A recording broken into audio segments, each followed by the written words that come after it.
Hi, this is Todd with Strike Hard Gear. I had a recent request from a visitor to the website asking what is the difference between Molle and Ellis gear and how does it affect their tactical gear choices. So what I'd like to do is take a minute and have a quick primer on some of the differences of attachment systems, and hopefully it'll help you as well. First, I'd like to start with the older system, and that is the 1910 wire hanger, like you see here on the canteen. The 1910 wire hanger system came about in the early 1900s and was used with the 1903 Springfield rifle and the M1 Garand series of rifles. This method was in service from basically 1910 until the late 50s. What you'll see with this is that the equipment has this wire loop on the back that is passed through the holes of a belt. In this case, you see a pistol belt. Other times you'll see the 10-pocket Garand belt. One of the problems with this system is that the wire loops would attach basically to the bottom edge of the belt, so that when the soldier would be walking, the back of the item would be slapping against them, so an entrenching tool or the canteen would be slapping them against the leg as they walked. Very uncomfortable. Another problem is one side of the loop would come undone and it would hang and eventually fall off. So soldiers were constantly losing equipment with this system. On about the late 50s, the Army did away with the M1 Garand and a whole family of weapons and went with the M14. And along with that move, they moved to the Ellis type of equipment, which is the all-purpose, lightweight, individual carrying equipment. The hallmark of the Ellis equipment is the Ellis clip, that like you see here on the back of this butt pack. The early equipment was made of canvas, and eventually the equipment in the late 70s, early 80s, they started changing it into nylon style equipment. But if you see something like this with the Ellis clip, which basically opens up, the belt is passed through and it's closed, and from there it would be attached. Very linear in that it would attach to the belt or it would attach to a pack. It provided better stability than the 1910 wire hanger, so there wasn't as much thumping and bumping going on.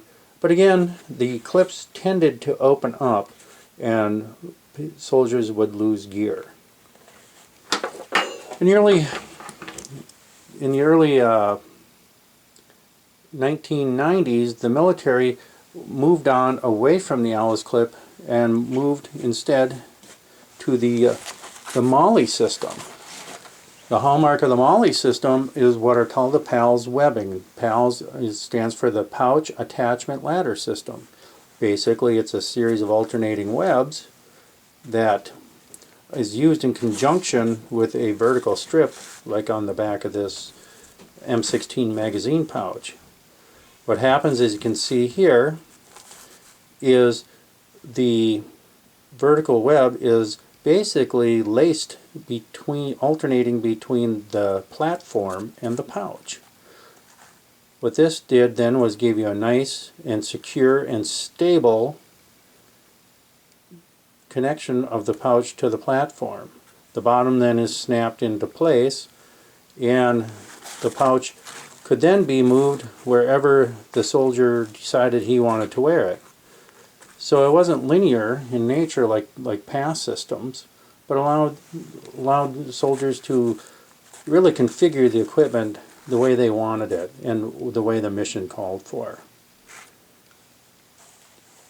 With the advent of the PALS system, and it's also referred to as Molle, which is modular lightweight load carrying equipment, made its move then in the recent years into civilian tactical equipment.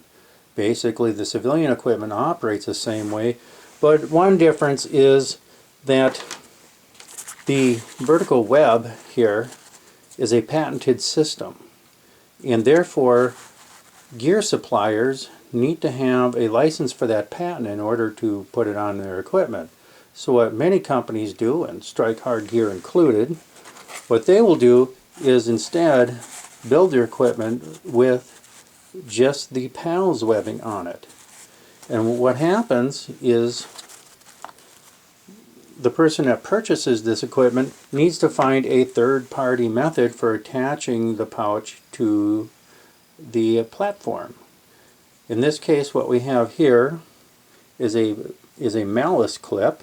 A malice clip is made of a high-impact plastic, very tough, very durable, and it's designed to take the place of that vertical piece. And what happens is one side of this is laced through the platform and the other side laces through the pouch itself, and it clips on the bottom. Now the malice clip isn't the only option out there. There are several others, and if you Google up malice clip, you'll certainly find what some of the other options are. Another good spot to keep up on what are some of the other attachment methods is Mil-Spec Monkey has a nice write-up on this. So there you go. Hopefully that helped you know the difference between the older version, World War I, World War II Korean equipment, how that then translates into the Vietnam era through the early 80s, and then finally into the Molle PAL system that we currently have today.